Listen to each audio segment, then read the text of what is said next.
세상에 떠도는 기묘한 괴담들. 첫 번째 이야기. 엄마가 신혼 때 시골에서 겪었던 소름 끼치는 괴담. 엄마는 30여 년 전에 결혼을 하고 시골로 시집살이를 시작했어요. 며칠 동안 모두 평범하게 돌아가고 있고 조용한 나날이었는데 이상한 게 있었어요. 결혼식 날까지도 보이던 시아버지가 안 보이더랍니다. 시어머니께 여쭈어도 멀리 갔다는 말만. 그렇게 일주일이 지나고 또 며칠이 지나 보니 갑자기 시아버지가 본체에 계시더랍니다. 근데 굉장히 취해 있더래요. 알고 보니 시아버지는 소문난 술주정뱅인데 며느리 도망갈까봐 사랑채 뒤쪽 골방에 일주일 동안 감금을 시켜놨다는 거예요. 술과 고기 반만 넣어주고 일주일 정도 지나면 도망 못 갈 듯하니 본체로 데리고 나온 겁니다. 역시나 나오자마자 술주정은 시작됐다네요. 집기들은 죄다 던지고 욕이란 욕은 죄다 퍼붓고 태어나서 그런 광경을 처음 본 엄마는 놀라 자빠져 있는데 당시 더 어렸던 막내 고모가 엄마를 데리고 집 밖으로 피신했었대요. 동네 중앙에 있는 큰 정자나무 아래 둘이 앉아서 밤을 지새우다가 새벽이 되어 잠잠해지면 들어갔대요. 몇 번을 그러다가 어느 날 밤에 엄마는 시집을 잘못 왔다는 생각에 울컥해져서 도망치고 싶다는 생각까지 나더래요. 그래서 야밤에 혼자 집을 나와서 흙길을 걷고 있는데 당시 집 뒤 야산에 장사를 치른 지 얼마 안 된 무덤이 하나 있었대요. 그 무덤은 지금도 있어요. 그 무덤에서 혼불이 나가는 걸 처음 보셨대요. 시퍼런 도깨비 불 같은 게 휙휙 날아다니면서 솟아오르더랍니다. 그 광경을 목격하고는 도저히 발걸음이 떨어지지 않고 무서워서 그대로 집에 들어갔다네요. 그때 도망갔어야 했는데 하고 농담 반 진담 반 그러고 있는 요즘입니다. 두 번째 이야기. 완전체. 나는 언제나 완벽하다. 태어난 이래로부터 주요 완전체라고 해도 좋을 만큼 번창한 사업가인 아버지, 모델 출신의 어머니, 물론 양치는 명문대 출신이란 건 말할 것도 없겠지만 두 사람의 외동아들인 나는 신의 간택이라도 받은 듯 모든 걸 가진 채 태어났다. 뛰어난 외모, 훤칠한 신장, 명석한 머리, 유복한 체력 등 아마 내가 뛰어나지 않았던 것은 없었다. 어렸을 때부터 신동이라는 것은 귀에 딱지가 들어앉게 들어왔다. 공부뿐만 아니라 예술 분야 역시 비록 어린 나이였지만 시대회 같은 곳에서 입상은 했었고 말이다. 공부, 성적, 말할 것도 없다. X대학교 의예과 수석 입학. 재수 없다고 생각하다. 그렇겠지.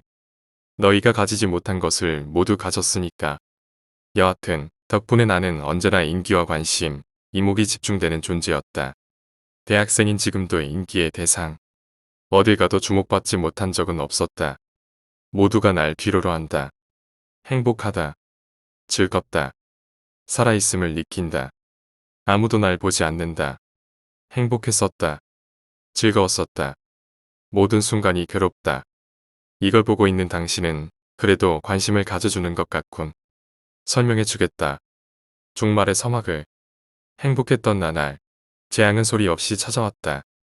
아버지의 무리한 사업 확장은 파멸을 초래했다. 거대하게 불어난 빚더미. 집에는 덩치들이 시시각각 찾아왔고 거실, 주방, 각자의 방까지도 붉은 악마의 표식은 이곳저곳 남김없이 이젠 자신의 영역임을 주장했다. 끝이 아니었다. 저 높은 곳에서 추락한 자의 만료는 더욱 비참했다. 당연하겠지만 아버지는 매일을 술로 지새웠다. 그리고 잠시 바람을 쐬러 나가고는 평상시에 아버지의 친구가 아닌 경찰이 연락해왔다. 이번엔 길바닥이 아닌 강바닥에서 잠이 드신 것이었다. 그리고 얼마 지나지 않아 집에 화재가 났다. 원인은 지쳐버린 어머니가 가스불을 끄지 못하고 잠시 잠이 드셨고 죽음의 화마는 집을 삼켰다. 어머니도 떠났다. 나 또한 얼굴과 팔, 다리에 큰 화상을 입었다. 아무도 남지 않았다.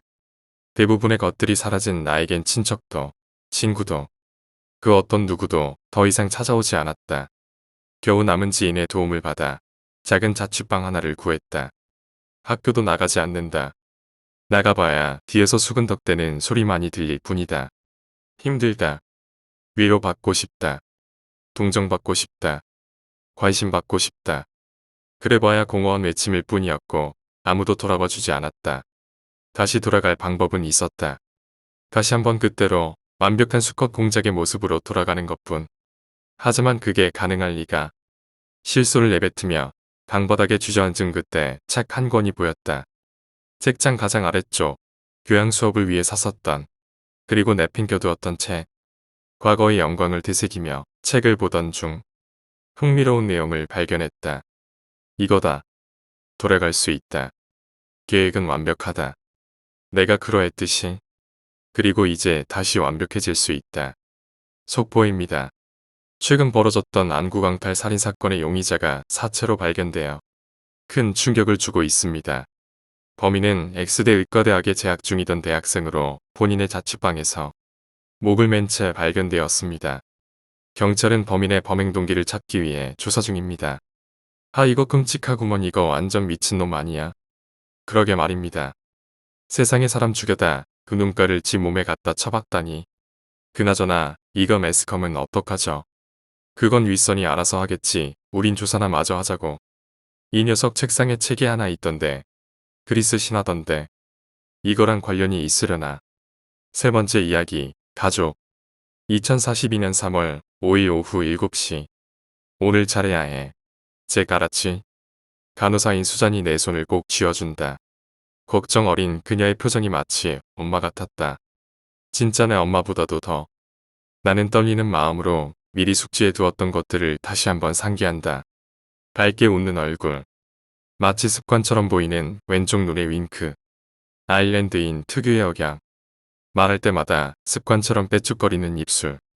모든 것이 준비되었다고 생각한 순간 나는 문 안으로 들어갔다. 식당은 꽤 컸지만 난 손쉽게 그들을 알아볼 수 있었다. 엄마, 아빠. 웃으며 달려가 안기는 나를 떨떠름한 표정으로 받아주는 두 남녀. 나의 아버지, 그리고 어머니.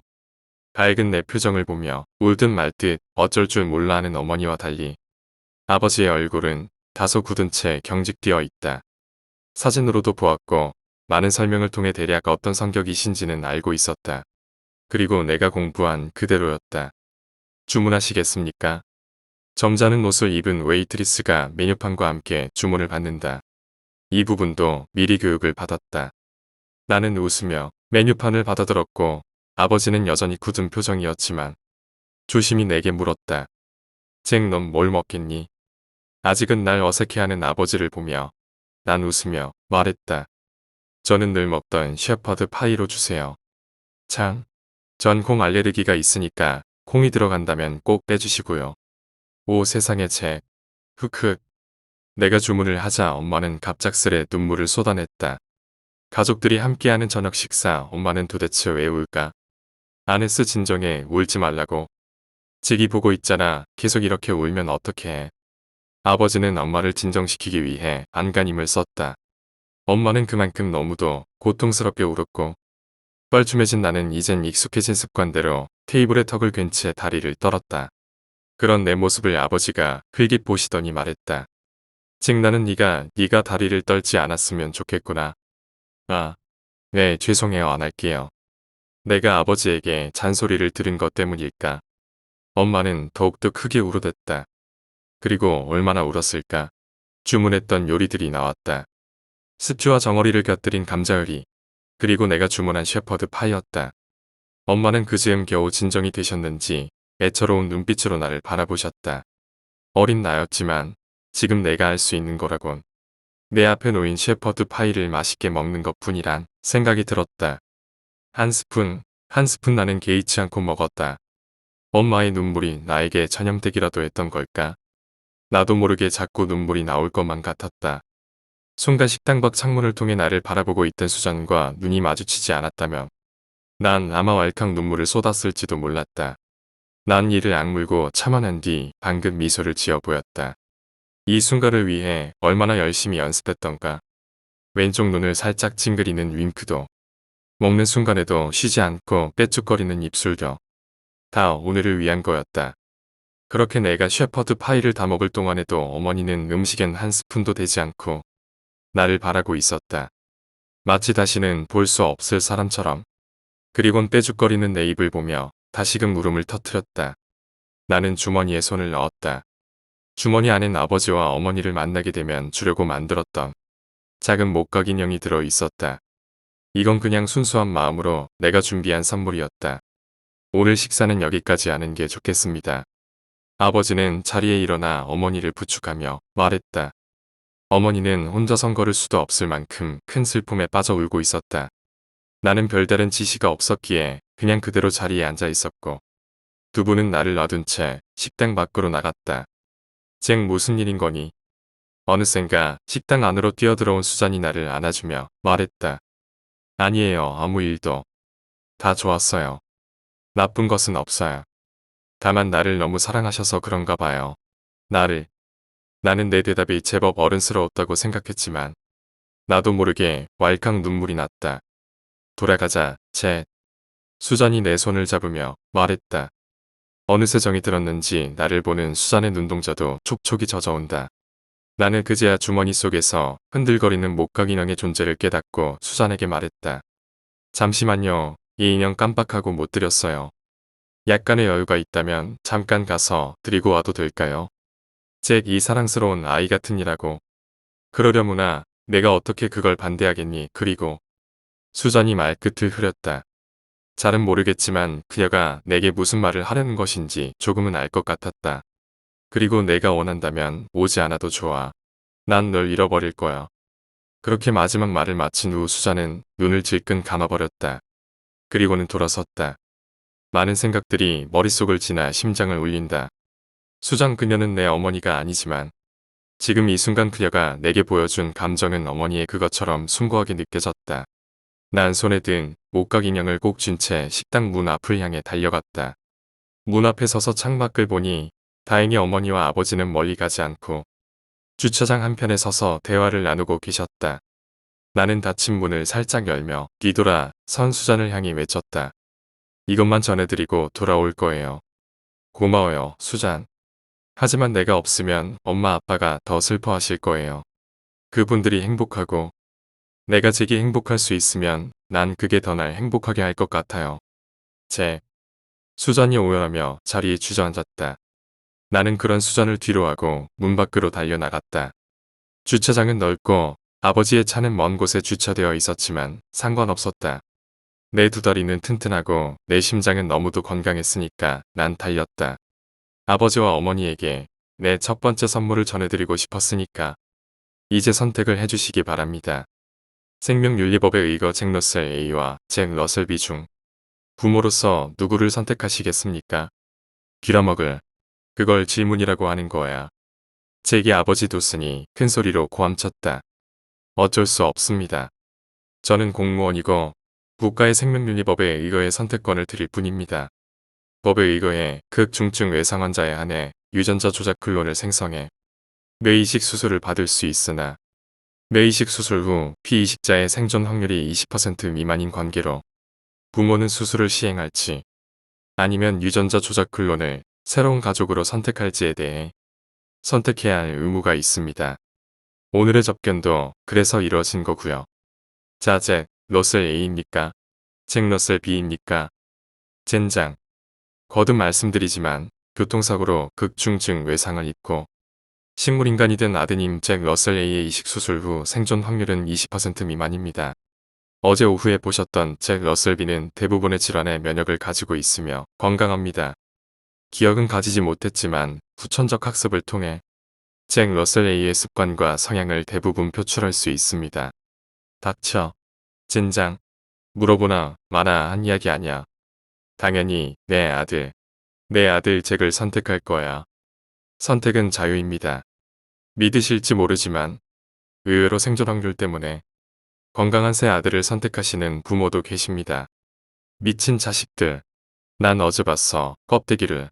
그건 껍데기야. 내 아들이 아니었다고. 윙크를 하고 입을 꾀쪽거리고 마치 내 아들인 양 다리를 떨어대도 난 알아. 왜? 난 잭의 아버지니까. 그건 그냥 그럴듯하게 내 아들을 닮은 껍데기이자 밀랍인형에 지나지 않는다고. 길어먹을. 왜 내가 살인자라도 된 것 같은 죄책감을 느껴야 하는 거야. 도슨인 테이블에 얼굴을 파묻은 채 괴로워하자 내내 곁에 앉아 오열하던 그의 아내 아네스가 슬픈 표정으로 물었다. 그 아이는 꼭 죽어야 하나요? 네. 누군가가 살기 위해선 누군가는 죽을 수밖에 없습니다. 이해하시리라고 믿습니다. 남자는 지극히 사무적인 위로를 건넨 뒤 들고 있던 서류를 내밀어 사인을 받아낸다. 죄책감 가지지 마십시오.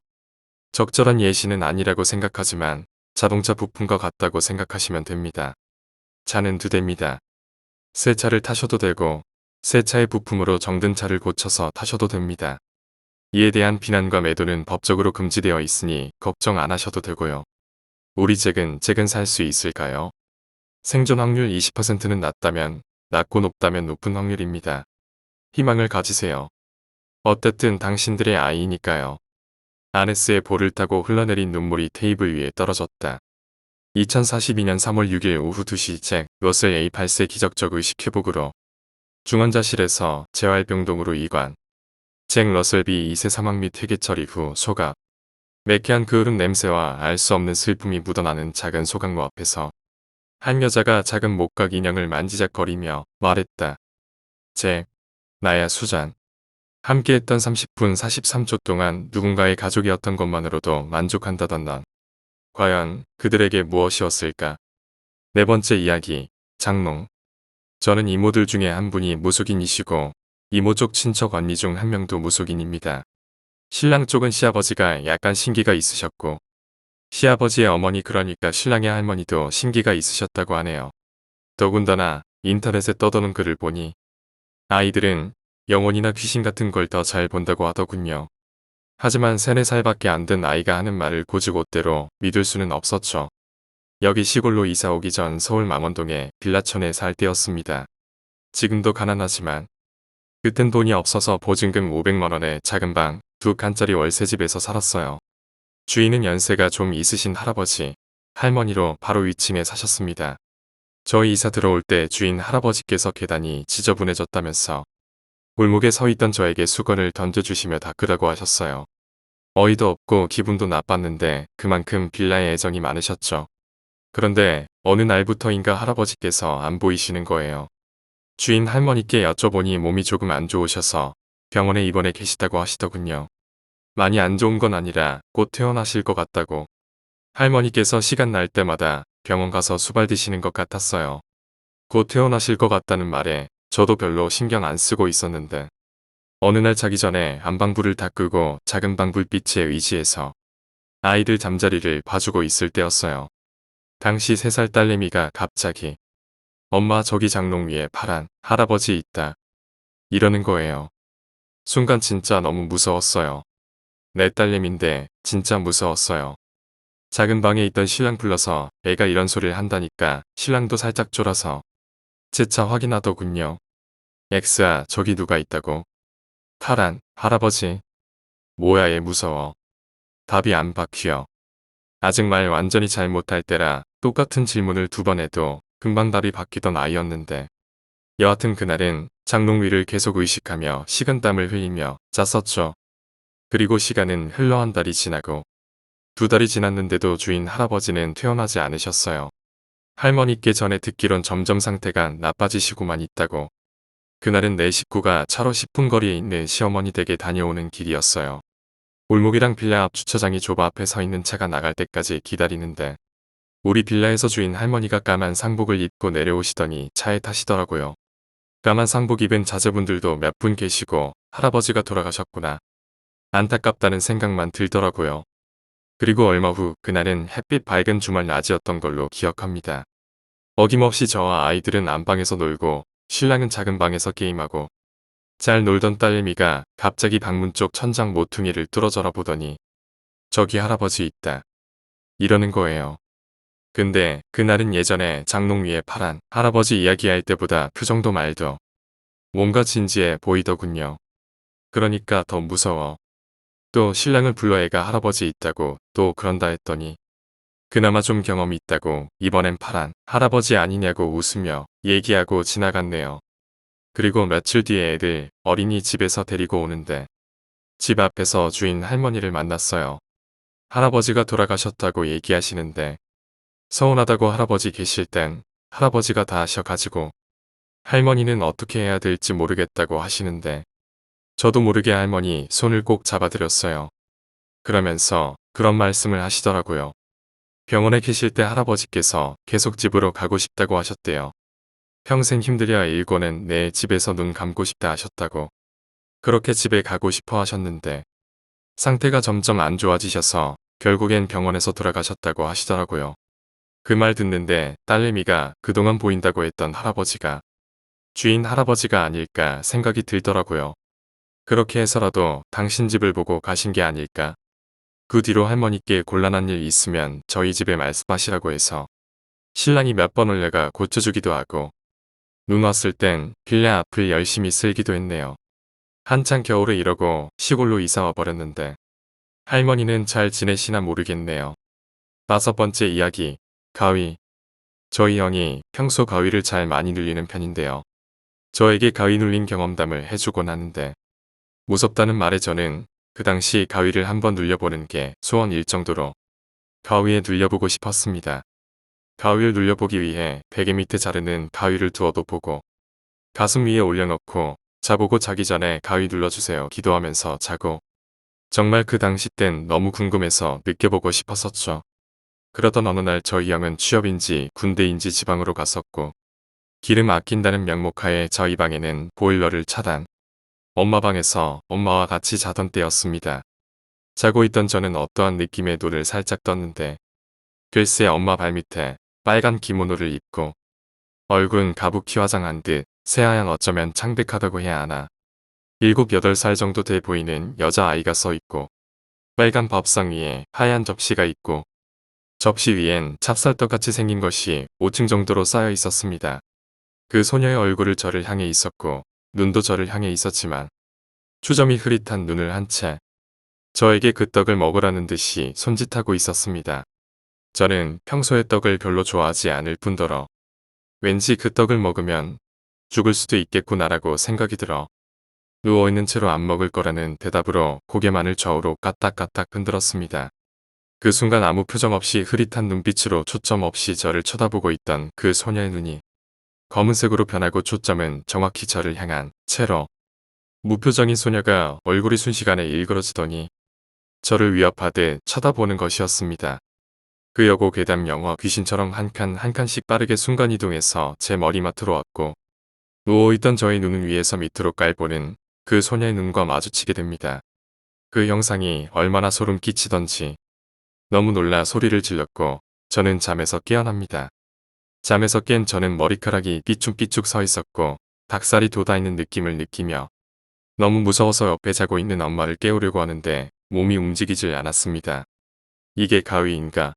라고 생각하고 무서워서 소리라도 쳐서 엄마를 깨워야지 했는데 제 입 밖으로 나오는 소리라고는 어뿐이었습니다. 정신은 말짱한데 입 밖으로 소리가 나질 않았습니다. 이 상황은 혼자 해결해야겠구나 생각을 했고 평소 형이 가위를 깰 때 발끝이나 손끝에 힘을 준다고 하여 똑같이 했습니다. 삐죽 서 있던 머리카락은 점점 가라앉고 닭살도 점점 줄어들고 시간이 지나니 가위에서 풀리더군요. 너무 신기하기도 하고 무섭기도 하고 엄마를 깨웠다가 쌍욕 먹기도 했지만 그날 몸이 굳어오는 느낌으로 여러 번 괴롭힘 받았었죠. 시간이 흘러 형은 집으로 돌아왔고 형과 함께 저희 방으로 복귀합니다.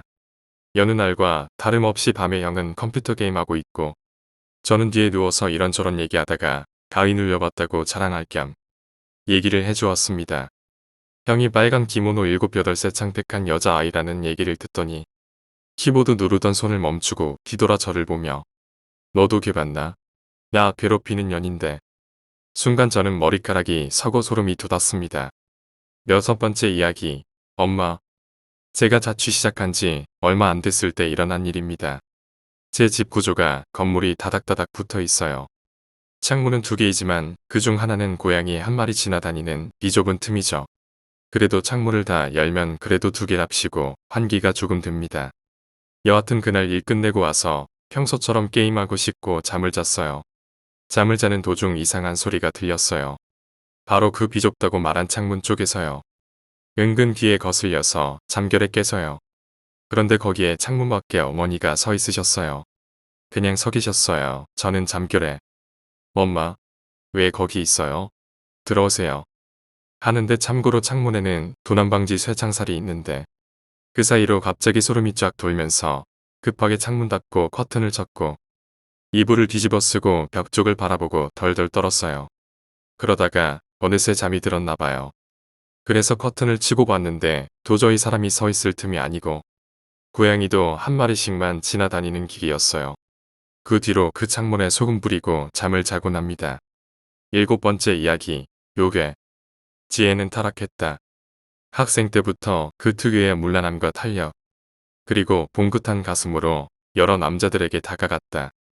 지혜의 목적은 오직 잘 사는 학생들에게 돈을 뜯어내고 그것으로 명품을 사는 것뿐. 그 이상 그 이하도 그녀에겐 아니었다. 어느 날 운 좋게 걸린 돈이 많아 보였던 남자가 지혜에게 대시를 한다. 지혜는 그 남자가 낀 귀걸이며 반지가 명품이란 걸 잘 알았고 핸드폰은 최근에 나온 스마트폰인 것을 알았다. 이 대화를 놓칠 수는 없다는 것을 느낀 그녀는 안 넘어가는 척 넘어가 주었고 그렇게 이어진 둘은 사랑을 시작했다. 그녀는 진심이 아니었지만 남자는 진심을 다해 사랑하였다. 그 누구도 부럽지 않을 정도로 사랑을 하였다. 하지만 그녀가 바라는 것은 오직 명품과 돈과 인기였고 그걸 안 남자는 서서히 지쳐갔다. 빨아먹을 대로 빨아먹은 그녀는 필요 없다 싶을 때에 남자를 버렸고 남자는 힘없이 자신의 사랑과 진심을 잃은 채 버려졌다. 하지만 이 둘의 인연이 질긴 것을 안 때는 얼마 지나지 않은 뒤였다. 지혜는 자신의 몸에 변화가 온 걸 느꼈다. 생리가 나오지 않았고 평소처럼 먹어도 몸이 음식을 더욱더 원했다. 몸무게는 나날이 올라갔지만 티는 나지 않았다. 본능적으로 임신이라는 직감이 들었고 그 예상은 틀리지 않았다. 지혜는 자신의 배를 때리며 이 개새끼야 죽어. 난 아직 19살인데 너 때문에 라는 말을 수십 번 반복하였다. 핏줄을 갖고 놓던 아이도 엄마의 분노를 알아차렸는지 그 움직임이 서서히 멈췄고 지혜는 이 사실을 엄마에게 말하였다. 엄마와 아버지는 이 사실을 알자마자 한 병원을 잡아 낙태를 시켰다. 아이는 죽고 싶지 않아 이리저리 도망 다녔지만 차가운 기계에 팔이 짓눌려 으깨지는 과정을 반복하여 결국 이 세상 사람이 아닌 성숙하지도 못한 채로 죽었다. 이 아기가 떼졌을 때 지혜는 기뻐했다. 자신의 몸에 붙어 사는 기생충 같은 아기가 없어졌다는 것을 알았기에 의사 선생님 이 아기 형태가 이상한데요. 그렇게 몇 년이 지났다. 지혜는 여전히 자신의 미모로 여러 남자들을 울리고 빨아먹었다. 어느 날 지혜를 진심으로 사랑했던 남자가 찾아왔다. 그의 눈빛은 고등학교 때와는 사뭇 달랐고 사랑이 아닌 분노와 결의에 찬 눈빛으로 그녀에게 다가왔다. 그걸 사람들은 살기라고 부른다. 순간적으로 지혜는 자신을 향한 눈빛이 이상한 것을 알아차렸고 남자의 손에 칼이 들려있는 것처럼 보였다. 위협을 느낀 그녀는 괴기에 가까운 고함 소리를 질렀고 사람들은 이에 반응하였다. 누가 봐도 손에 무언가를 쥐고 그녀에게 미친 듯 달려오는 그를 많은 사람들이 제지하였다. 남자의 손에는 칼이 아닌 사진이 들려 있었다. 남자는 그녀에게 울부짖으며 이 시발년아 왜 지웠어 왜? 내 아기를 왜 지웠냐고. 이 사람만도 못한 짐승아. 그 새낀 내 새끼가 아니잖아. 이 병신 새끼야.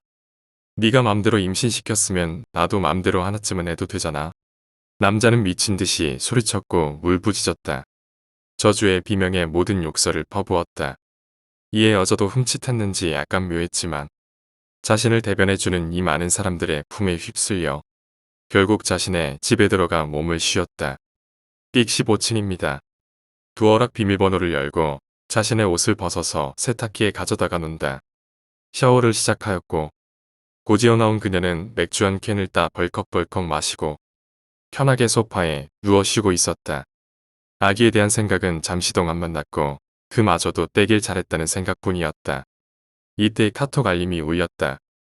카톡. 뭐지? 내가 이번에 대시한 남자인가? 평소처럼 비밀번호를 누르고 들어간 카카오톡에는 여태까지 한 번도 보지 못했던 사람에게서 연락이 왔다. 사진이라고 떠 있었고 그 사진 안에는 눈에 익은 수술실이 보였다. 눈에 익는데 이거 어디였더라? 그때 자신의 기억을 스치는 하나의 잔상은 그녀가 놀라지 않을 수 없었다. 자신이 아이를 지웠던 그 수술실이었던 것이다. 수술실에 있던 여러 가지 수술 도구들은 하나같이 피가 묻어 있었다. 한편에는 여러 명의 사람들이 하나같이 피를 흘리며 죽은 듯이 앉아 있었고 한 아이만 서 있었다. 뒤를 돌아본 채 말이다. 지혜는 놀랐다. 평소 무서운 걸 질색하던 그녀가 이런 괴이한 사진을 받자 너무 놀라 마이크가 터지는 듯한 찢어지는 소리를 질렀다. 너무나도 괴이하고 무서워서 지혜는 다급히 카카오톡을 껐다. 이거 뭐야? 이 씨발 그 개새끼가 보낸 건가? 이번에는 전화기가 울렸다. 여보세요? 1층입니다. 자신이 사는 아파트 엘리베이터 신호음이 전화기를 통해 방 안에 울렸다. 처음에는 무슨 일인지 파악이 가지 않았던 자신의 상황이 점점 이해가 되어가고 이는 자신에게 위협이 가해짐을 본능적으로 느껴진다. 눈치가 빠른 그녀였기에 이 상황을 누구보다도 잘 이해하고 있었다. 미친 것만 같은 괴이한 웃음소리에 다급히 전화기를 껐다. 너무나도 무섭고 무서워서 지혜의 눈에 마른 눈물이 나기 시작했다. 악마와도 같던 그녀에게도 눈물이란 것이 있었을까? 자신의 배에 붙어있던 기생충 같던 아기를 뗐을 때도 슬픔이란 걸 느끼지 못했던 그녀가 이제는 살려달라고 한다. 그녀의 남자친구에게 전화를 걸어보아도 집은 통신이 되지 않는 수신이 불가한 지역으로 바뀌어져 있었다. 이 정신병과도 같은 공포에 휩쓸리지 않도록 지혜는 전화선을 끊고 자신의 핸드폰에 배터리를 빼나 아무 곳에나 던져놓았다. 이제는 연락하지 못하겠지. 낙태한 아기의 시체처럼 아무데나 버려져 있는 휴대폰에서 배터리가 없음에도 벨소리 알림이 온 방에 울린다. 지혜의 얼굴이 이제는 조각상처럼 굳어져 가게 되었고 뭔가는 모르지만 그 전화를 받아야 된다는 생각에 배터리로 작동이 되지 않는 핸드폰을 자신의 귀에 대고 말한다. 여보세요? 한동안 아무 소리가 없다가 이내 익숙한 중저음의 소리가 들려온다. 띵. 7층입니다. 띵. 15층입니다. 띵. 19층입니다. 숨이 멎을 듯한 소리. 전화기에서 울리는 엘리베이터 소리와 거의 동일하게 자신의 아파트의 엘리베이터 소리가 들려온다. 어쩌면 생명의 위협이 될 수도 있겠다는 생각에 지혜는 이불을 뒤집어 쓰고 침대 위에 올라가서 울기 시작했다. 아기에 대한 자책감 때문인 것인가? 아니면 자신의 생존에 대한 본능인가? 살려달라고 빌었고 미친 듯이 울었다. 바로 옆에 있는 엘리베이터가 실제로 움직인 걸 느낀 지혜는 그대로 굳어버렸다. 자신의 층 23층에서 엘리베이터 알림이 평소보다 크게 울렸다. 아무도 없는 사람. 적막한 복도.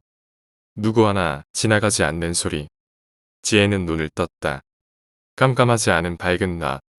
이불 안이어도 너무나 밝은 빛에 눈이 시린다. 그리고 그곳에 따뜻함이 느껴진다. 한 아이가 지혜의 배를 만지고 있었다. 8번째 이야기, 소름 끼치는 기. 선생님 친구 중에 몽유병이 유난히 심한 친구가 있었대. 친구 집은 만화 짱구는 못 말려에서 나오는 집이랑 비슷해. 마당도 있고 대문 열고 나가면 바로 차도. 오후쯤에 2층 창가 쪽의 책상에서 공부하다가 깜빡 잠이 들었어. 시끄러운 소리에 잠에서 깼는데 아이고 아이고 거리는 곡소리가 나고 기분 나쁜 종소리가 일정한 소리로 나더래. 분명 잠이 들기 직전엔 낮이었는데 깨보니까 마치 날 밝기 전에 새벽처럼 어두컴컴해. 그리고 창문을 열고 1층을 내려다보는데 어머니는 마당 잔디에 쓰러져서 거에 울부짖고 계시고 아버진 자신의 영정사진을 들고 고개를 떨구고 계시는 거야. 그때 종소리가 나는 곳을 쳐다보니까 하얗게 질린 얼굴에 까만 옷을 입은 꽃가마를 든 남자 4명이 그 선생님과 2층을 올려다보면서 무표정으로 천천히 이리 오르고 손짓을 하더래. 선생님 친구는 자기도 모르게 이끌려서 그 가마에 탔어. 아저씨 어디로 가는 거예요?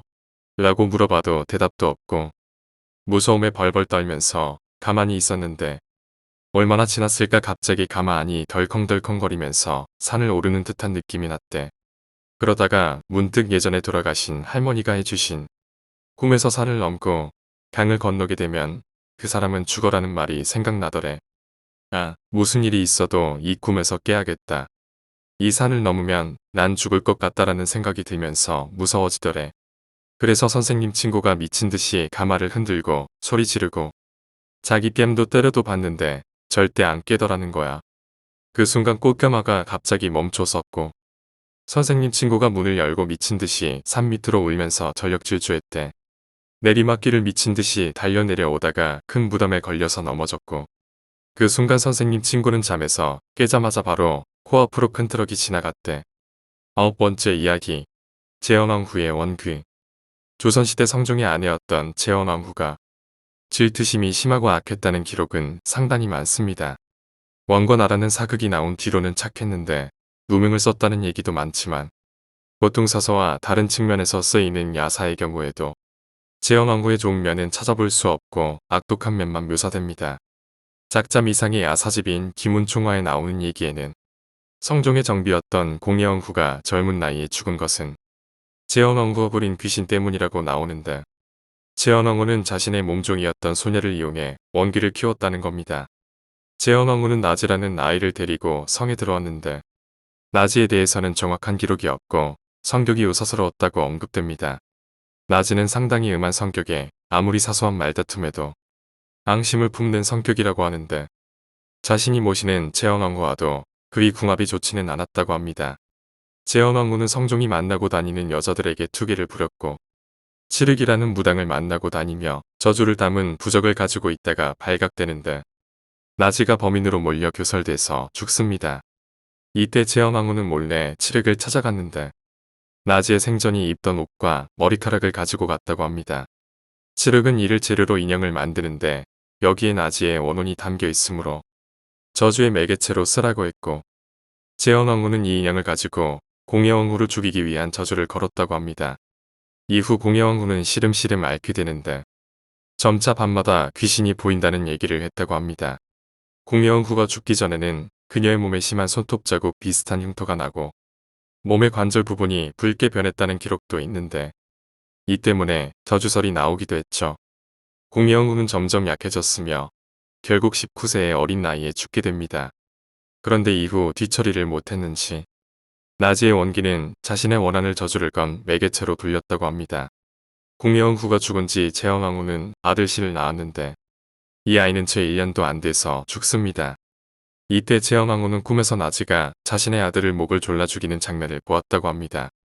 나지의 원한 때문인지 아들을 잃은 제헌왕후는 칠흑을 찾아가 대책을 강구했고 몇 달간 치성을 지내서 나지의 원혼을 떨쳐냈다고 합니다만 완전히 몰아내지는 못했다고 합니다.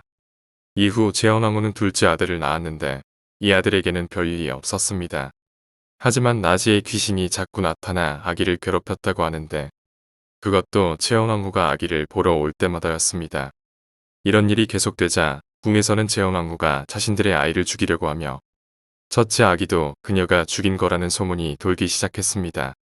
그리고 제헌왕후도 나지 귀신에게 시달려서 심리적으로 상당한 스트레스를 받았고 주위 사람들에게 더욱더 포악하게 굴었고 심지어 성종에게도 화를 낼 정도였습니다. 이런 일이 반복되자 제헌왕후는 궁에서 쫓겨나는데 이때 제헌왕후는 셋째 아들을 낳았습니다만 이 아들은 일주일도 못 가서 죽습니다. 둘째와 생이별하고 막내 아들의 죽음을 겪은 제헌왕후는 절망했으며 궁에서 나간 이후에도 나지의 원귀에게 계속 시달렸다고 합니다. 보다 못한 제헌왕후의 어머니가 칠흑을 불러서 귀신을 몰아내 달라고 했는데 칠흑은 구슬하던 도중 발광하고 죽었다고 합니다. 나지의 엄풀이는 계속했지만 제헌왕후는 몸과 마음이 다 병들었고 점점 광증을 부렸습니다. 결국 제헌왕후가 사약을 먹고 죽을 때 제헌왕후의 어머니는 꿈에서 요사하게 웃는 나지의 모습을 보았다는 얘기도 있는데 야사를 보면 이러한 얘기가 많더군요. 또한 이외에 공예왕후의 죽음에는 단종의 어머니인 현덕왕후의 원기 때문이라는 설도 있는데 한명회의 딸들인 예종비 장순왕후와 성종비 공예왕후가 일찍 죽었기 때문인 듯합니다. 원권하 드라마에서도 공예왕후가 현덕왕후의 혼령 때문에 갑자기 죽었다고 묘사되죠. 10번째 이야기, 화염. 잠 못 이룬 밤을 이겨내고 숙면이라는 승리를 거머쥐는 동안 다시 어둠은 내게 찾아온다. 어둠을 피해 달아나지만 결국 도착한 곳은 피곤한 현실이다. 그래도 마음만은 안락하다. 꿈을 꾸면서 자꾸 그 목소리가 잊히지 않는다. 타오르는 화염 속에 그 외침이 잊히지가 않는다. 화염 속의 외침. 과장님 오셨습니까? 별일 없지? 늘 그렇죠 뭐. 진상 하나 떠서 난리가 났습니다 진짜. 삐삐삐. 과장님 터졌습니다. 송파구 올림픽공원 근처 고시원입니다. 여명이 떠오를 새도 없이 분주해진 소방서는 달려나간 소방관들로 인해 여백이 공간을 메운다. 소방관들의 눈은 태양같이 타오르고 있지만 분위기는 찬기에 침체되어 있다. 사람들의 비명소리가 들릴 때쯤에는 얼음처럼 굳은 몸을 깨부수고 달려간다. 일조 호출, 일조 호출, 안에 생존자 하나. 3층 복도 맨 끝방이고 외창이 없어 창문으로 탈출 불가능. 신속한 투입 요청한다. 반복한다. 안에 생존자 하나. 3층 복도 맨 끝방. 탈출 불가능. 신속한 투입 요청. 신속한 투입 요청. 과장님. 안 됩니다. 불길 속으로 한 남성이 뛰어든다. 호시원 입구에는 붉은 악마가 양팔을 벌려 그를 환영하고 있다. 여의치 아니하고 찰나의 망설임도 허용없이 그의 다리는 멈추지 아니한다. 3층 계단을 쉼없이 뛰어 올라간 후 유리문이 보인다. 문을 당겨보지만 도어락이 잠겨져 있다. 그의 눈동자 속에 작은 악마가 나타난다. 도망가. 너무 늦었어. 방법이 없어. 어쩔 수 없어. 넌 할 수 없어. 넌 구할 수 없어. 남자의 마음속 피어오른 절망은 이내 곧 불길로 인해 재가 되었다. 남자는 쓰고 있던 헬멧을 벗고 유리문을 부순다. 헬멧 안에는 유리 파편이 들어가 쓸 수가 없다. 자칫 눈이라도 안 보일 경우 모두 끝나게 된다.